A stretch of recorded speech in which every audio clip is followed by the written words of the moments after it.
Dregs One. Welcome to another episode of the History of the Bay podcast. Got to show some love to Amoeba Music in San Francisco, Dying Breed San Francisco. Also, thank you to our sponsors, STEM Social. And for this episode, we got the folks from HP Farms hooking us up with some of that premium product. Behind the lens, we got King Said on the boards. We got D.O. And today, we got another special guest, man. Our platform covers a diverse range of artists because that's what the Bay Area is about. We got OGs, we got youngsters. And if you're talking about Bay Area hip-hop today, you got to mention this young man right here. He's representing San Francisco well. He's got his own style. And in a short period of time, he's accomplished a lot. So I'm looking forward to getting into his story and presenting this on the platform. And of course, I'm talking about the one and only Lil Bean. What's up with you? What's up, Lil Bean? What's up with it? Thanks for coming, man. Appreciate you for having me. Hell yeah, Lil Bean ain't so little, man. Kind of tall, brother. For sure. So yeah, man, I've been watching you come up for a little bit, and of course, D.O.'s the one who put me on to you. For sure. Big bro. Yeah, I got some history. Yeah. And I believe your story starts off here in the city of San Francisco, correct? Yeah. Born and raised? Yeah. Didn't go nowhere. You say what? I said I ain't go nowhere. You didn't go nowhere? Okay, I like that. I ain't move away or nothing like that. Still here. Some of the few that's left. Yeah. Yeah, bro. So what part of Frisco, tell everyone what part of Frisco you grew up in and what that experience was like for you. I grew up in the Geneva Towers. Hello. Yeah, same place as D. Well, it was a little different than when D grew up, but yeah. Are you pre-demolition towers? Nah, okay. I'm a 96. Okay. Yeah. the year that was the year it got knocked down. Okay, but that's where your family was. For sure. Yeah. Okay. Yeah, mom and dad. Mm-hmm. And grandmother. Yeah, everybody. Yeah, my whole. It was. I was from there from when I was in the womb. Yeah, deep rooted. Yeah. So by the time you was born, they got knocked down and rebuilt. Yeah, I actually stayed in Sunnydale until I was like 5 or 6. Okay, so up the street. Exactly. For those who don't know, Sunnydale, Geneva Towers, a couple blocks away from each other. Yeah, it's like a block that's separate. Yeah, that separate us. Visitation Valley is the official name of the district. Yeah, and for someone who's never been to that side of Frisco, how would you describe it? It's the coldest part. The coldest part, all the fog. That's where all the fog at. It was right there on the border, right? Daly City border. Yeah, it's like when you walk to our store, it's literally like a line past the store where it say, like you are now in Daly City. Yeah. So it's like literally the border for sure. That's the store right there on, what's it called? Sun Valley. Yeah, is that Schwerin? That's not the one on Schwerin, right? Yeah. Yeah, right? Mm-hmm. Okay. What it's like? It's by the OG C's factory. Right? Yeah. C's Candy Factory. Yeah. Mm-hmm. Well, that wasn't there. That's new, really. Is that right? Oh, okay. When I was growing up, that was a wreck. Oh, for real? Yeah. So that's new, yeah. Mm-hmm. Yeah. Yeah, you see, I ain't spent too much time over there. Not for sure. I'd say, yeah, you couldn't just be anybody walking through there. No. Sure. I ended up smoking like 9 blunts in the brick homes one day after school. And that was like a rough ride home on the 9 San Bruno. I was super paranoid. My boy took me after school and then we finished smoking and he was just like, all right then, blood, and just left. I'm like, oh. Left you hanging. And I was living in Lakeview too, so I had a long strike home. The building was up then, huh? No, I'm not that old, brother. This is in the brick.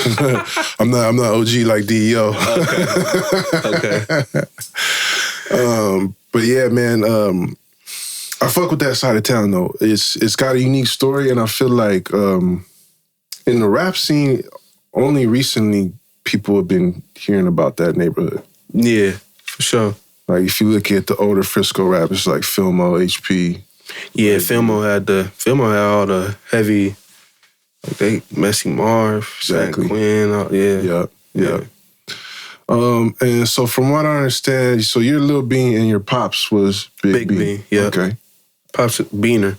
They just call him Bean for short. Mm-hmm. Then I was always just like, it's literally been my name since a little kid, Lil Bean. Right, because your pops was a fixture in the neighborhood. Mm-hmm. People always ask me how I got my name. I just be like, shit, it just been with me since a child. How did he get the name? I don't even know. Okay. I mean, damn, I wish I had a mic. My uncle don't even, I asked my uncle, called me his little brother. He'd be like, I don't even know. He just started calling himself that. Yeah, because his name was Byron. Yeah. Okay. Okay. And it's like the Bner. It wasn't Beaner. It was Bner. Yeah. Bner. Like, you know what I'm saying? Mm-hmm. And that was like the slang over there, like Bner. Like, or the skurs, or like how Fimo got skurs or something like that. Yeah. That was actually like the ner, put the ner at the end. Okay. And Okay. he was just Bner. Okay. And it just stuck. Tight. So what was he like? Man. Neighborhood hero. Just took care of everybody, like, literally. Like, not just his kids, just everybody in the neighborhood. He looked out for everybody. He was just like I don't know. He just like a guardian over the hood for real. Now that I'm older and look back on it. Tight. But unfortunately, he passed away when you were young. Yeah, when I was 11. What happened there, if you don't mind me asking? Shit, just one morning. It was a time I wasn't even with him. I usually be with him. Just got that call, and it was like bad. Yeah, how do you process something like that at 11 years old? Man, I don't know. I think like you can never prepare for something like that, but I think just the way he raised me, like didn't hide nothing from me, like just how he just was just on me, kind of prepared me for it, like, you know what I mean? But it was definitely hard to process. Just 1 minute you got everything, next minute it's just gone. Yeah, so I mean that something like that would change your whole family situation, right? For sure, yeah. Things get a little tougher and tighter around the house. Hell yeah, had to grow up quick. Yeah. Man of the house now. So you're the oldest? I'm the oldest in my household. I got 2 older brothers, but they got different moms, so. Right. But in my household, I got 2 little sisters. Right. Yeah. Like, I've been paying my mom bills since I was 16. I like that. Yeah. That's a heavy burden for someone to have to carry, but yeah. motherfuckers that's 46 and can't pay a bill, so. For sure. It's that time again to talk about our sponsor, STEM Social, and their 5 Mushroom Complex. Y'all know me for being authentic, and I promote STEM Social on this podcast because I actually believe in their product. STEM Social's 5 Mushroom Complex is made from lion's mane, chaga, cordyceps, reishi, and turkey tail mushrooms. These supplements have hella benefits: energy, immune support, sleep improvement, and even a little extra mojo in the bedroom department. I start my morning with a workout, then I make a quick protein shake, and then I take a dose of STEM Social's 5 Mushroom Complex, and my day is on and popping. Place an order today, check out stemsocial.io, or go to the links in the description. History of the Bay podcast is proud to be sponsored by TPP in partnership with Lost Soul Courier Collective. We got to take a moment to spread the word about drug overdose prevention. And I'm more than willing to talk about this on my platform because this is affecting our city, our community, and our loved ones. And this is the same for people all over the world right now. These days, you never know who might be at risk of an overdose. That's why it's important to carry naloxone, which you see here in the form of Narcan. This stuff can save lives, maybe even your own life. If you're in need of Narcan, you can get free delivery in San Francisco by calling or texting 415-275-1922. For more information, contact Tracy H415 on Instagram or visit lostsoulcouriercollective.org. You can also get the links in the description of this episode. Where'd you go to school, man? High school? Yeah. I went to Thurgood. Oh, okay. You went to Thurgood. That's not too far. From here, yeah. Yeah. Yeah, I went to Thurgood. And after going through that, I mean, what was your childhood like? What kind of kid were you? After going through that, like after losing your pops and having to step up and face that kind of responsibility. I feel like I was just, after that, I was just like way more mature. Like, just, I had different responsibilities, you know? Yeah. Like, everybody wanted to just have fun and shit. I had to focus on different shit. People was taking people's phones just to like buy some shoes. I was taking people's phones to pay a bill or something, you know? Right. Like make shit happen in the house, so. So taking people's phones, you talking about OG pocket checking? Yeah, like on the bus or something. Oh, he's one of them kids, huh? Yeah. Let me use your phone real quick. For sure. I was had to be like, nah. One time I was like, I got minutes. Dude was like, it's a weekend. Because you remember you had free minutes on the weekend? I said, well, I just don't want you to use the phone. Bow! I just had to get up with him real quick on the Muni. The Muni, that's a dangerous place. Hell yeah. You never know. Growing up in San Francisco? Yeah, you never know who's going to get on the back of that bus. It build character. That's a damn fact right there. You never know what's going to happen, especially depending on what bus you on, what neighborhood you're going through. Yeah, because it might go through a few different neighborhoods. You Yeah. better sit your ass on the front. Come on, man. On the one-seaters. Be up there with the old Chinese ladies with the pink grocery bags, man. You gotta sit in the middle with no window. That shit crazy. I wouldn't even let none of my like young people get on the bus. It's probably different now, but the way when we growing up, that shit was crazy. No, that's I've been getting on the bus since like 6 years old. Exactly. That's definitely a unique part of growing up in the city during that era. Yeah. So all right, so you're getting into a little bit of trouble, but doing it because you gotta do what you gotta do.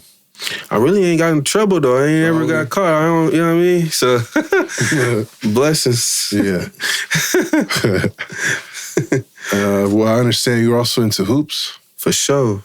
Good at basketball. I was player of the year in San Francisco my senior year at Thurgood. Yeah. I was good at basketball, trying to focus on that, try to see if like, you know, that was like my direction, try to make it out of what I'm going through. A nigga trying to go D1, you know, had dreams. Mm-hmm. Shit didn't work out. Why not? I actually had a few scholarships. Like I could have went Division II. I had like 3 scholarships I could have went. Like I said, I was already, I had different responsibilities, like going somewhere hella far. Mom still needed me, you know what I mean? I don't know. Me, it was just like D1 or nothing. Like I had that mind frame. I don't know why. I mean, I always be like, damn, I should have stuck with it, but it's like what I'm doing now is just like, I don't know. Everything worked out. Yeah, well, you had to make a sacrifice. For sure. Then I started, like around that time, I started making money. Like I started seeing money. So that was also hard too, to walk away from. Oh, I see. Yeah. Making money other ways. Mm-hmm. Young dude seeing 20, 30,000, you like, man, I don't fuck college. That's understandable. Yeah. It's very understandable. For sure. Well, what point did the music come into your life? Like a little bit after that. Matter of fact, before we go there, I always like to ask people, for you, what was your first exposure to hip-hop music? Pop showing me Mac Dre. That was Mac Dre and like Messy Marv. Them was like his favorite rappers for real. That young kid, but I always been around music. Like I got just growing up in the hood. Like I got songs like 9 years old. Like I always been loving music, you know.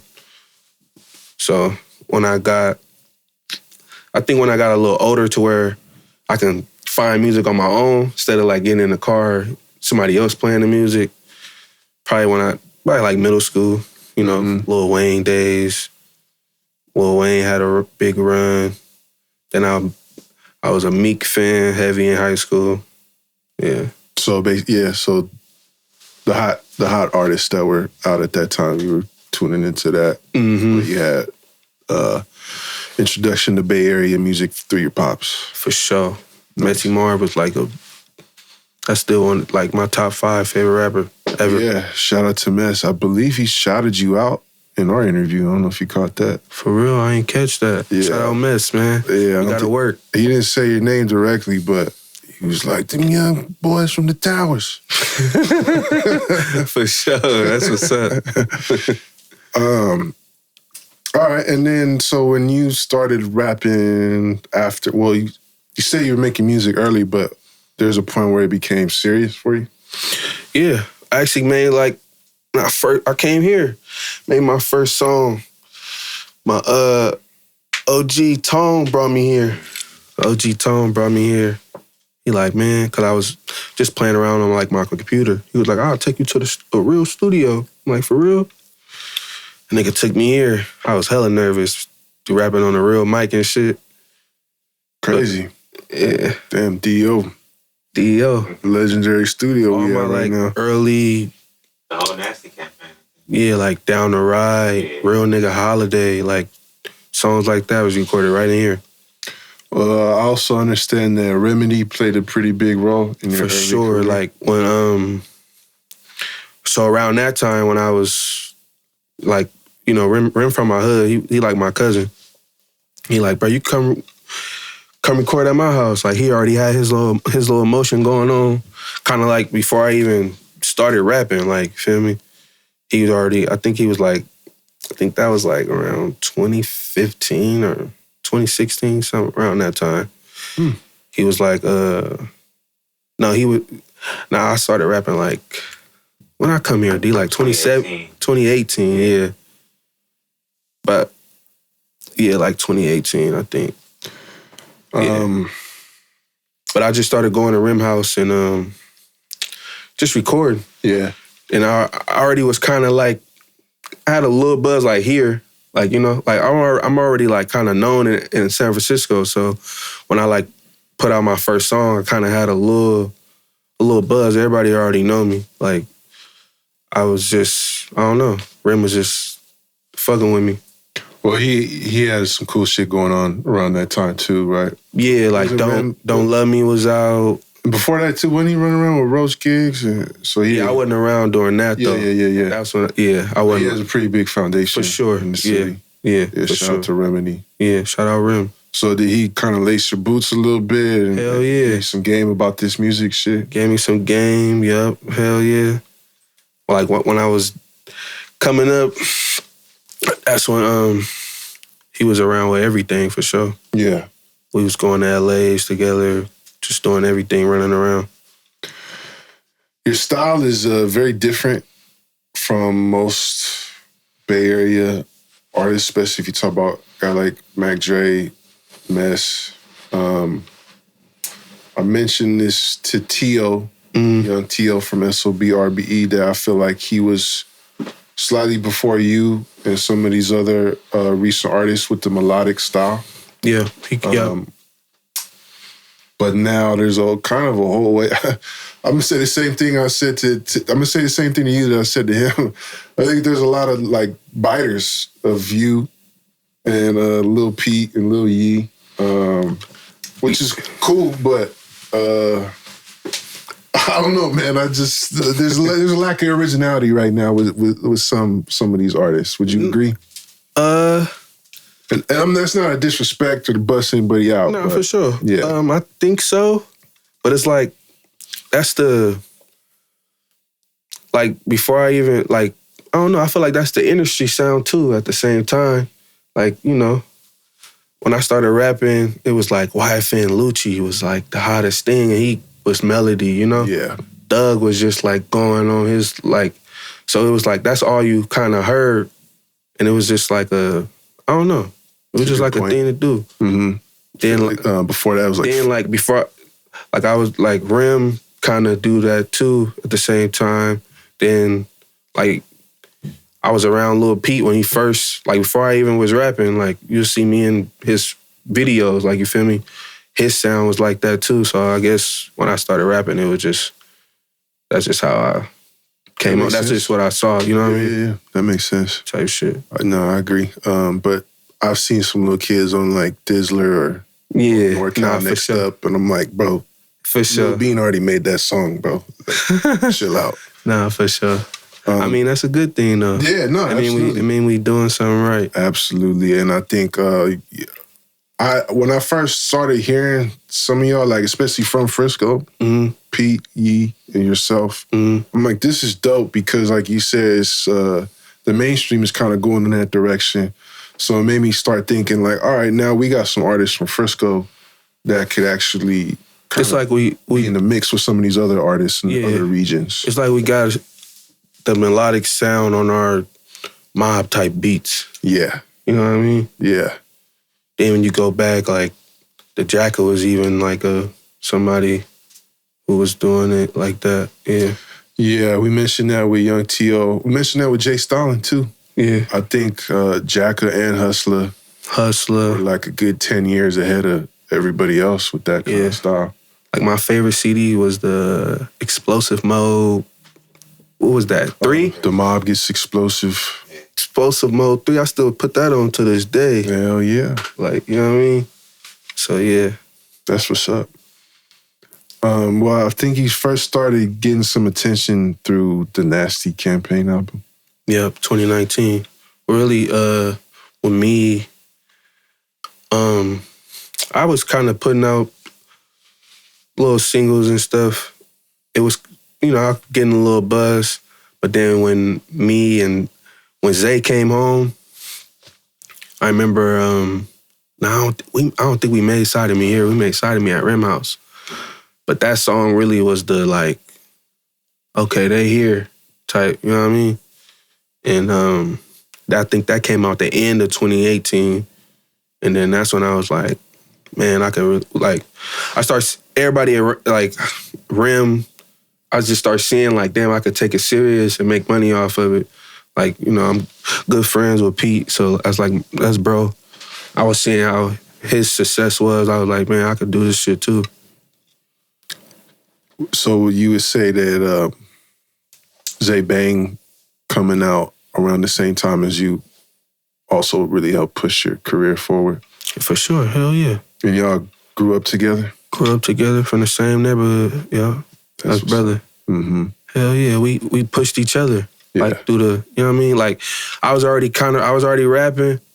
When he got out, he had put like a freestyle on his Instagram. Mm-hmm. This is like my best friend since we was kids, but he was going to jail a lot.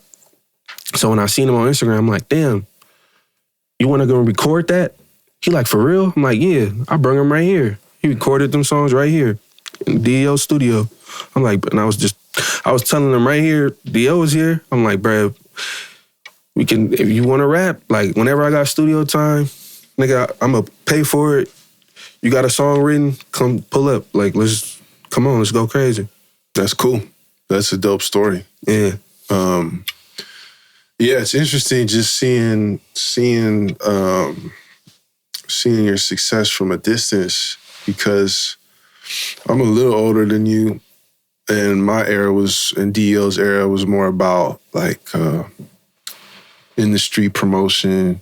Yeah. Paying, you got to pay for ads in magazines. You got to go on TV. That's the real grind. That shit was a grind. It was expensive as fuck. It was a lot of time. You had to go out in the streets. It's like people. It's like both though. Like I feel like both is hard in their own way. Like now it's hard too, because it's a new rapper every day. Yeah. And then you got to compete or, you know what I mean? I feel like back then, it was like if you popping, like can't nobody really, But it was definitely harder to get it off the ground, though. I feel like you can get popping overnight right now, for sure. I just did, well, to me, I was... It's just harder to like, sustain it, I guess, right now. It is very hard to sustain it, Like he said earlier, we was talking earlier, you can wait 2 years to put out your next, whatever you putting out. They have to be slapping your one album for 2-3 years back in the day. Yeah, no. Right now, nigga, you put out an album, you got a fucking 2 weeks, if that. Yeah. attention span is way different. It's just way faster. I mean, I think you're absolutely right that no matter how you do it, it's a grind, right? Yeah, no matter how you do it, yeah. I think certain things like technology and social media do make certain things easier, but you still got to work hard. And the most importantly, you got to be dope. Yeah, for sure. You got to have that personality. Like you said, you're already known in the city, so that gives people a reason to tap in with you. Yeah. But I'm just curious, what do you think it was that helped you pop off? Like, what were you putting your effort towards, or what was it? Just random viral, or was it? I don't know. I think it's a variety of things. It's like I got my neighborhood. Then I was good at basketball. All the hoop, like I done hooped everywhere. So then, they like, bro, rap. I feel like that helped me hella much. Yeah, hella hoopers and just athletes fuck with me. Yeah. Like even pro athletes fuck with me now. That shit be crazy. Hella people be following. It'd be crazy. But I feel like all that played a part. And just, I don't know. I really don't know what like sparked that to shit. You just woke up one day and your shit was going crazy, huh? I really don't know. I could tell you like the songs, how it went down. Like Side of Me came out, and then I was with Rim, and I was like, man, we gotta make it count because like the eyes on us now. You know what I mean? Then I put out Down the Ride. Down the Ride came out. I remember that shit did like 100,000 in like a short amount of time. I forget how many times, but it was like, whoa. Then I'm like, damn, we gotta make another. Went to Rim House, I made Take Risks, put that out, and that shit went, like I just didn't drop the ball when I had it. Yeah. You know what I mean? That's dope, bro. You seized the moment and the opportunity. For sure. And so what are you saying? 2018, 2019? That was 2019, yep. 2019. So another thing that is interesting, like when I talk to the guys from SOBRBE is, I mean, I'm sure you know. I've seen them too. This is like before I was even rapping. Yeah. I was with Rim. He was opening up for them. Mm-hmm. I remember, I forget what song it was. I think it was Blame 'Em, T.O. song. Yeah. It came out like 2 weeks ago. This is I was at their first show in L.A. Their first show. It was sold out. Mm-hmm. They was singing that song word for word. It just came out 2 weeks ago. I'm like, damn, what the fuck? Yeah. Yeah, that shit was different. That nigga Rim was like, they superstars. And that was took off. That was my point. For those dudes, they was just throwing songs up on YouTube and making videos, and it blew up organically. Yeah. I think since then though, the game has changed a little bit, even more. Where like right now, yeah. Right now. Yeah, for sure. It's kind of rare to just throw up a random song on YouTube and it just go up like that. Yeah. I don't know what it is right now. But definitely back then, because even that's how I just putting songs on YouTube. I remember I had a thing like I'm only gonna drop on Sundays, like a song or a video. I felt like everybody was in the house on Sunday. Yeah. That's when I drop my videos on Sundays. No, it's smart, but I do think for just in listening to our conversation, I think what worked for you was the consistency. Yeah, for sure. Right place, right time, and then having a different sound. Yep.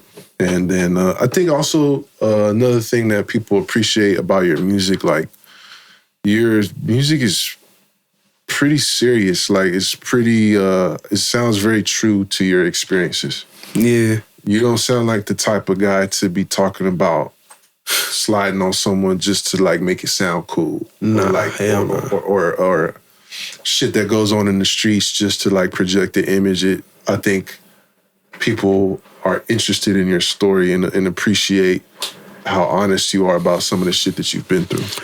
Yeah, I kind of knew that early. Like, I could create my own lane. Yeah. Everybody else doing that already. Like, I got to stand out. I'm just being myself. I had a hard upbringing, you know what I mean? So I feel like music helped me. I just learned how to be vulnerable in the music, like, you know what I mean? And that shit just worked for me.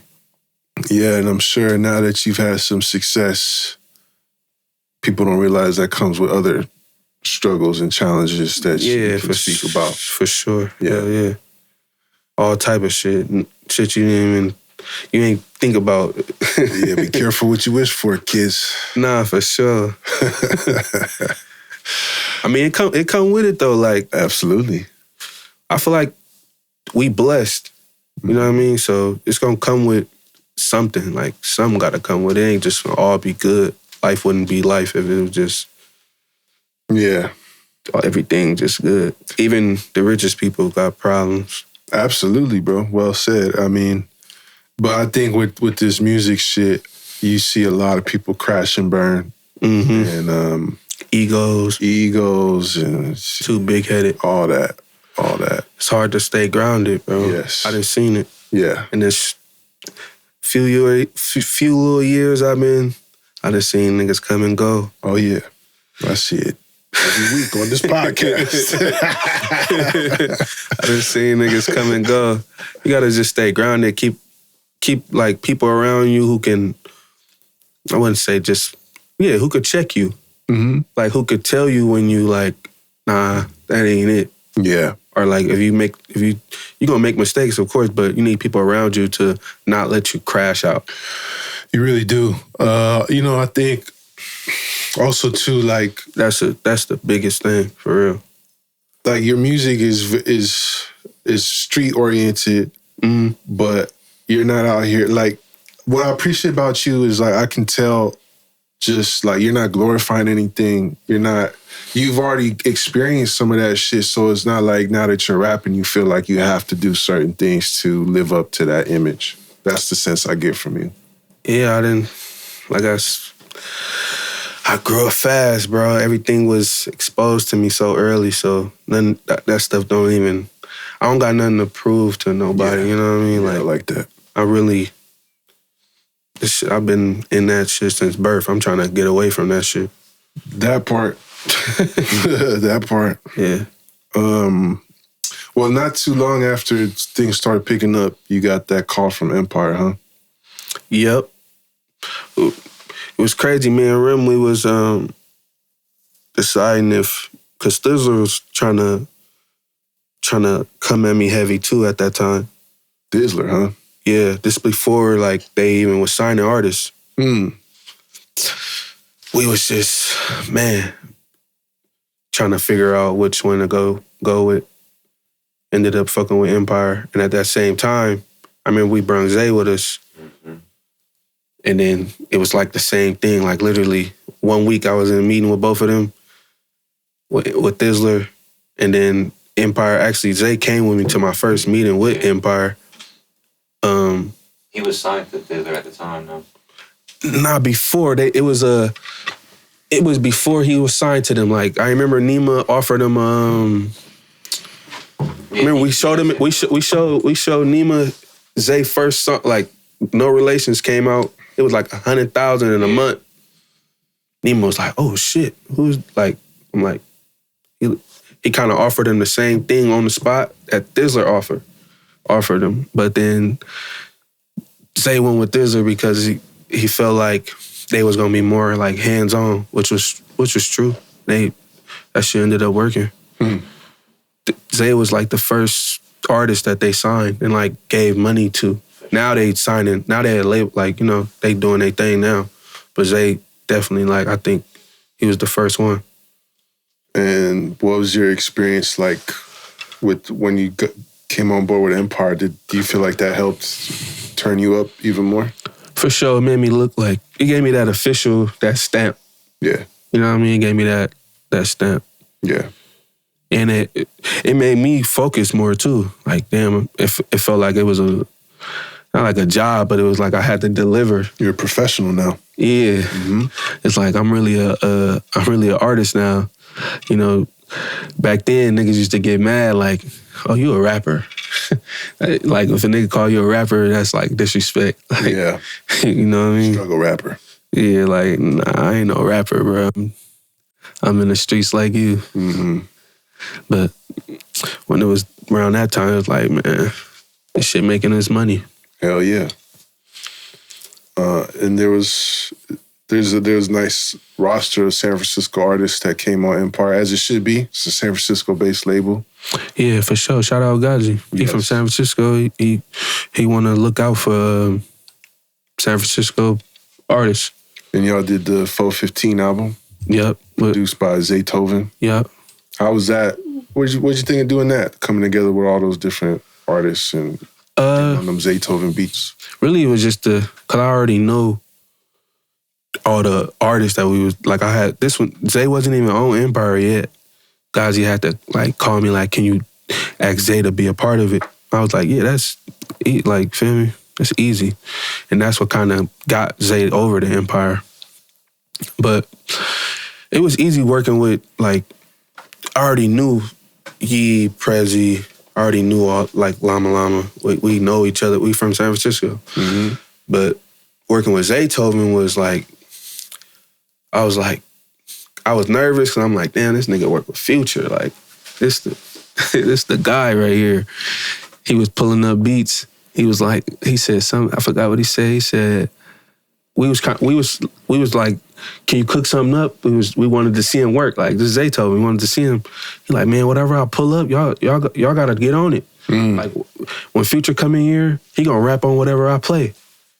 I'm like, damn, if Future's just rapping on it, we gotta get on the beat then, huh? That was just a crazy, yeah, that was a good time.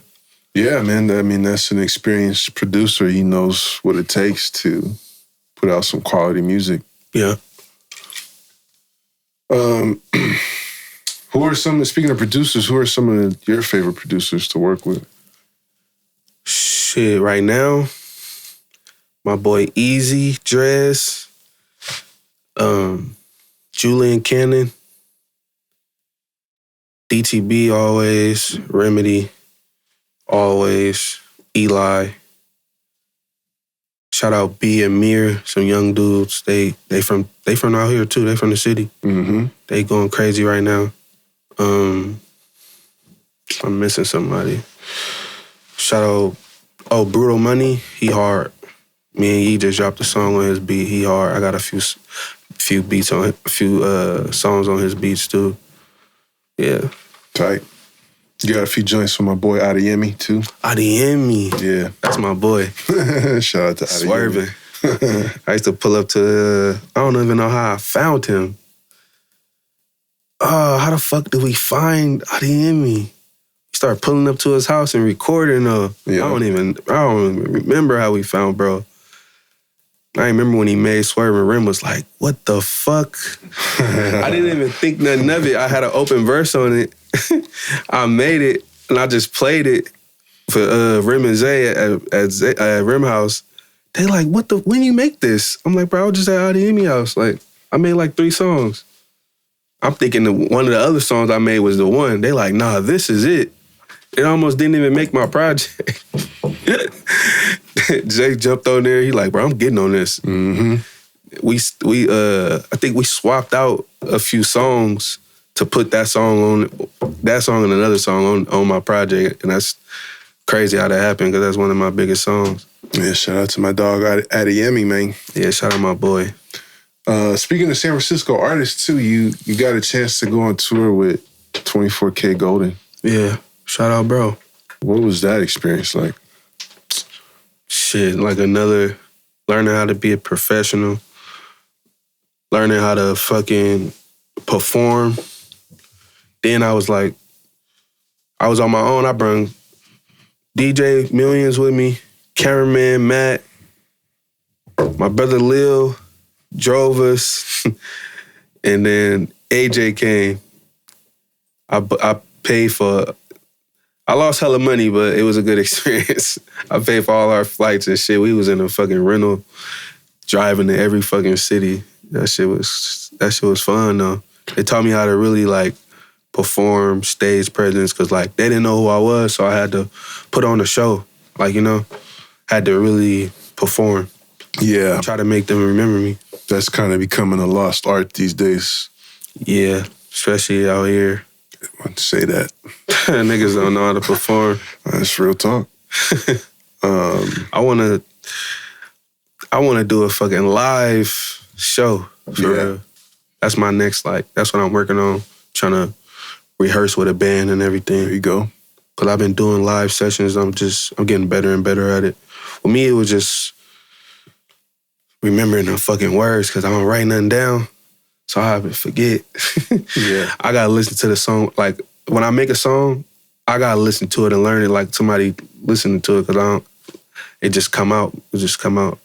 Well, it's a lot of work, but yeah, if you're an artist that can entertain a crowd and you develop that reputation for touring and you keep going back to these specific markets, you'll be able to eat off rap for your whole life, guaranteed. Just off shows alone. Mm-hmm. Another thing I see you doing is you got a merch line, clothing line. Clothing line, yeah, clothing brand. Yeah. Beno World. Yeah, that shit's pretty dope, bro. I appreciate you. Yeah, hook me up. I got you. It's hard to get. No, I'll cop some. I'll come out of pocket. No. I got you. Got you. Because the shit's fly. I like. Shout out AJ. That's my yeah, he does all your partner. designs. Yeah, we 50-50 on everything. Yeah. Yeah. I'm co-owner with him. Smart. Originally, how that shit came about, I like clothes, bro. I be spending a lot of money on clothes. I always wanted to make a clothing brand. Yeah. And I just be thinking long term too. Mm-hmm. I be like, damn, I wish I could make a brand like Supreme. Yes. Like a street, like not even a designer, like just like a streetwear brand. And then I was just talking to bro, because I was trying to have him make me a design because I was just telling him my idea. And he was like, I'm trying to do that too. Let's just do it together. I'm like, for sure, but I don't want to be, like, I don't want people to know it's me. I didn't want people to know at first because I wanted it to be for everybody. Yeah. Like, I didn't want it to look like merch. No. That was my thing. Like, if I come out with it, it's going to look like merch. Mm-hmm. I didn't want it to look like merch. I want this to be a real brand. Like, so I just started wearing it. Feel me? We started off with, like, tribute tees, like Nipsey Hussle tees and shit. I was just wearing them. People like, what's that? I'm like, Beno World, you should go look it up. But really I'm behind it the whole time. And then one day, AJ was like, bro, you should just tell people. Like, then I seen like Larry June, how he had his thing. He still wear it and wear his clothing line. I'm like, oh, maybe I could just, you know what I mean? Say, like, this me too. Then I just said, fuck it. Tell people that it's mine too. Absolutely. I think that's the wave. I think as an artist, you want to create merchandise that people will wear even if they don't know who you are.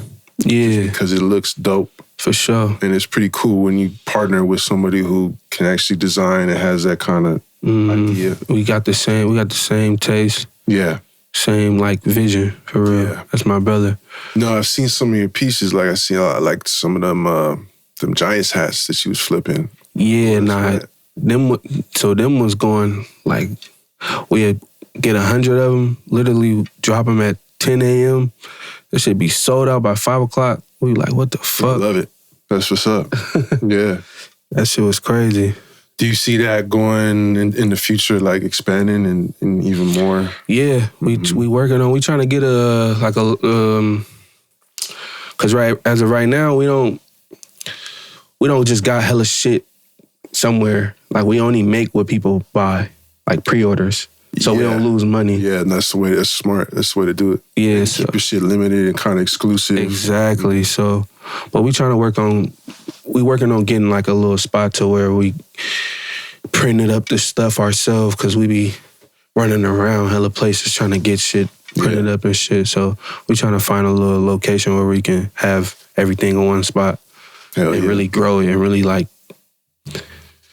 take it to the next level. Because I feel like it really could be like big for real. We just gotta sit down and focus. It's hard because it's like I'm an artist too, so it's like I'm focused on that. Yeah, it's hard to do both. But we're getting it together. They're all full-time jobs. Yeah, for sure. Mm-hmm. But trying to figure out a way to get the Beno with the music and tie it all together to where you come maybe to a show and it's like a Beno World experience, you feel me, type shit. Mm-hmm. just make it bigger. I can see that happening. Yeah. Yeah, man. You got to sponsor me, bro. For sure. History of the Bay, man. Beno World, let's turn up, man. Come on. Also, yeah, that reminds me, shout out my folks at Rebel 8. Shout out Joshy. Always hooking me up. Thank you, Joshy. Much love. Shout out Joshy. I wanted to ask you something too, bro. Motherfucking Swamp Stories. They did a profile on your neighborhood, correct? Yeah. What did you think of that? I just laughed at it. That shit ain't... It's not true. It's like, he got... I don't know. It's just... He don't got his... I get the gist of it, you know? Kinda gotten it there, but the shit that he's saying, it ain't true. It's like... He's had some incorrect facts on there. Yeah. For sure. I haven't seen it. I really can't watch it, for real. It's cringy. Yeah. I mean, that's your personal life, right? Being discussed and people whose lives been lost. And Yeah.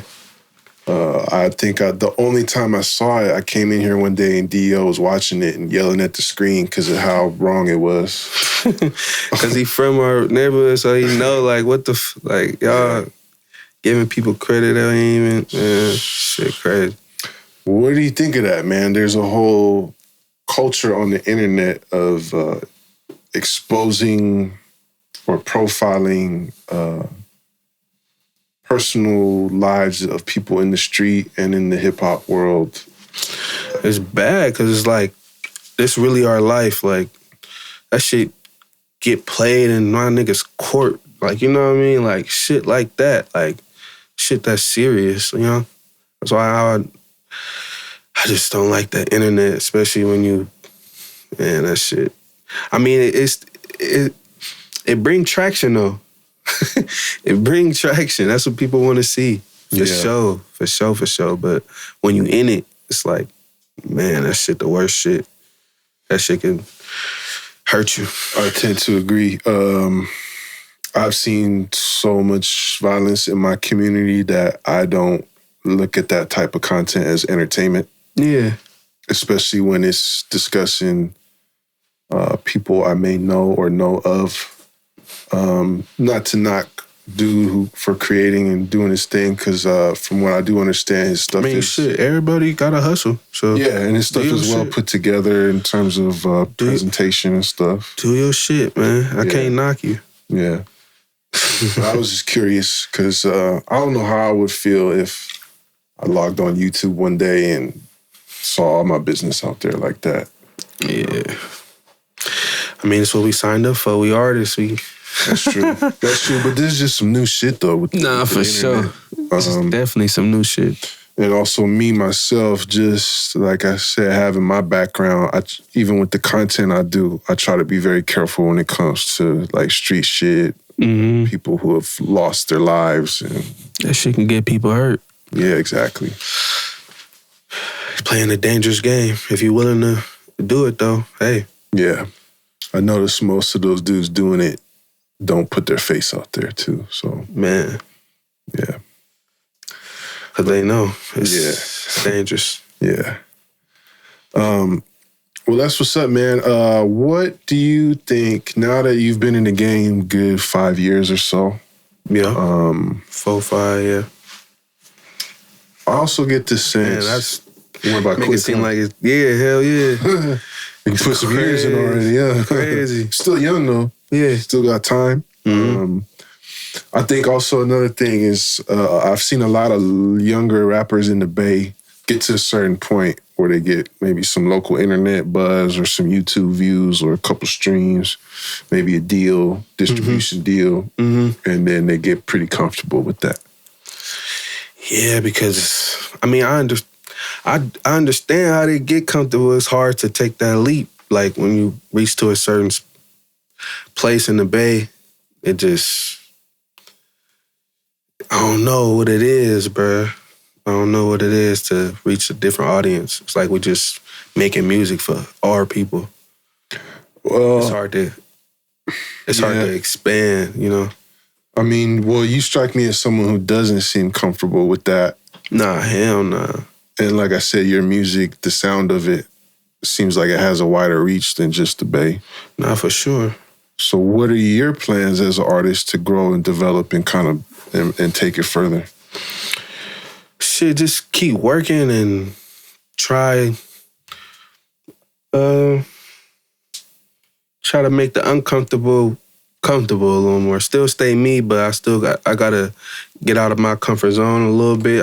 I feel like, you know. You talking about musically or? Nah, not musically, just getting out there. The other shit, like, I feel like the music there, like, if you listen, you turn me on, it's there. I feel like it's undeniable. You gotta go out there and shake some hands and kiss some babies. Yeah, just get out there and get in front of people. Maybe are you considering other like marketing investments or promotional opportunities? Shit like that. Yeah. Really, we really lack management out here. It ain't a lot of like infrastructure. Yeah. People that know what to do, the questions that artists don't even know. You know what I mean? Like, we just kids from the fucking ghetto. Like, we don't know the proper steps or nothing. We don't even know what questions to ask. We need people with those, more people. We got people, but we need more. Yeah, I agree. I think that's the thing too. It's like, and that's willing to come down and help. Yeah, you know what I'm saying? Yeah. I think once people get this, like you said, like the type of attention you got early on, like, oh shit, this song's getting streams and you're getting views, then there comes a question like, oh, well, what do you do now? Mm-hmm. How do you take that further? Because, like you said, if you're like a quick overnight sensation, that can be the same amount of time that it takes to forget you. For sure. Be that quick. For sure. But I think that you got a long way to go. I think you're like gonna be in it for a minute. For sure.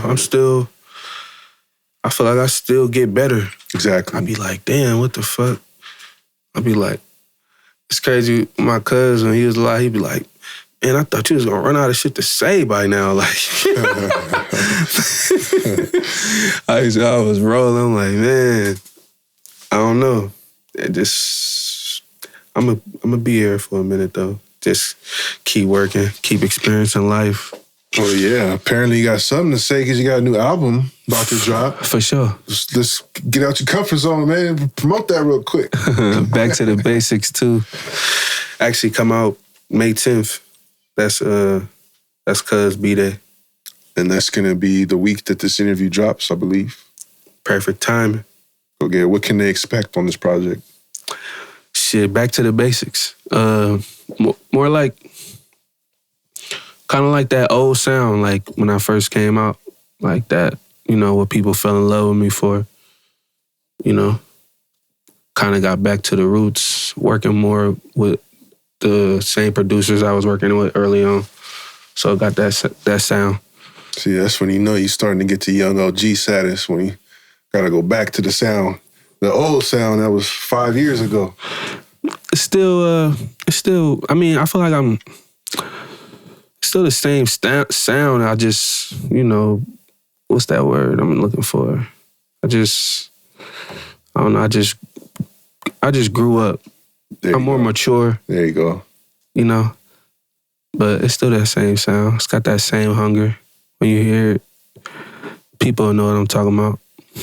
Well, I look forward to checking it out. We'll put all the links in the description for you, so people that see this, go out and grab it. Mm-hmm. And like I always say to the artists who come on here, I appreciate your time. And anytime you need this platform support, feel free to tap in. Support, that's another thing. We gotta support each other, man. Come on, man. That go a long way. It's real talk. Yeah. Real talk, man. Well, thank you, everybody, for watching. Shout out to this young man right here, Lil Bean. Shout out to y'all. Appreciate everybody. Shout out to the whole team. Shout out to everybody watching. Shout out to all the sponsors. We out here, y'all. History of the Bay. Peace. Recognize where you got the game. We got our own style, got our own slang. Northern California is a West Coast thing. This is the history of the Bay. Recognize where you got the game. We got our own style, got our own slang. Northern California is a West Coast thing. This is the history of the Bay.